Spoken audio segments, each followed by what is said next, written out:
اچھا، یہ سوال آیا ہے کہ نماز اگر ہم جماعت سے پڑھ رہے ہیں نماز، تو اس نماز میں آگے کی جگہ خالی ہو گئی ہے، آگے کی جگہ خالی ہو گئی ہے، تو آگے کی جگہ کے اندر پر کیسے کریں اس آگے کی جگہ؟ میں تو نماز پڑھ رہا ہوں، میں آگے تو چل نہیں سکتا۔ تو اس بات کو سمجھ لیں، یہ بہت اہم نقطہ ہے کہ اگر کوئی نماز جماعت کے ساتھ نماز شروع ہو گئی ہے اور اس نماز جماعت کے ساتھ شروع ہونے کے بعد نماز کھڑی ہو گئی ہے، ایک رکعت ہو گئی ہے، ایک رکعت کے بعد کسی کا بھی وضو ٹوٹ گیا ہے یا وہ جگہ کسی وجہ سے خالی ہے، وہاں نمازی پہنچ نہیں سکے، تکبیر ہو گئی ہے اور جو ہے نا امام صاحب نے اللہ اکبر کیا تو سب نے نیت باندھ لی ہے، کوئی بھی وجہ ہو سکتی ہے وہ جگہ خالی ہونے کی، کسی کا وضو ٹوٹ گیا، کسی کی نسکیر پھوٹ گئی، کچھ بھی ہو گیا، خون بہنے لگا، کچھ بھی ہو گیا، یا اسے یاد آیا کہ میرا وضو تھا نہیں، وہ صف سے نکل کے گیا، تو اب آگے والی صف کو آپ نے پر کرنا ہے۔ سب سے پہلے ذمہ داری ہے، بالکل آمنے سامنے جو شخص کھڑا ہے وہ آہستہ آہستہ قدم اٹھائے گا، آہستہ آہستہ قدم اٹھائے گا اور آگے بڑھتا جا کے اس صف میں جا کے پر کر دے گا۔ یہ مسئلے کو یاد رکھیں، بعض جگہ میں نے خود دیکھا کہ وہ بعض جگہ نماز پڑھنے کے لیے گئے اور آگے سے صف خالی ہوئی تو اس صف کو بھرنے کے لیے، اس صف کو پر کرنے کے لیے کوئی بھی آگے نہیں بڑھا، حتیٰ کہ پوری جماعت ہو گئی۔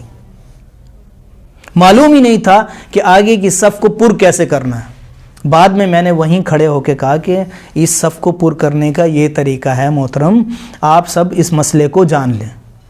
اور آج بھی وہی مسئلہ آیا ہے کہ صف کو پر کیسے کریں گے، تو صف کو اس طرح پر کریں گے کہ آپ جو ہے جب آگے جگہ خالی ہو گئی تو آہستہ ایک قدم یوں اٹھایا، دوسرا یوں ایک قدم کے ساتھ آہستہ چھوٹے چھوٹے قدم لے کے آپ نے اگلی صف میں جا کے کھڑے ہو جانا ہے۔ ایک دن ہم پڑھ رہے تھے جب جامعہ دارالعلوم کراچی میں، اور میرے استاد مکرم شیخ الاسلام حضرت مولانا مفتی محمد تقی عثمانی صاحب دامت برکاتہم، مجھے معلوم نہیں تھا کہ ہمارے پیچھے جو ہے حضرت تشریف فرما ہیں، وہ کھڑے ہیں، نماز پڑھ رہے ہیں، اور میں بھی نماز پڑھ رہا تھا۔ نماز پڑھنے کے بعد جو ہے وہ میرا جو ساتھ نماز پڑھ رہے تھے ان کا وضو ٹوٹا، کچھ بھی ہوا، انہوں نے صف چھوڑ کے وہ چلے گئے۔ اب ہم قیام میں کھڑے ہوئے تھے، تلاوت ہو رہی تھی،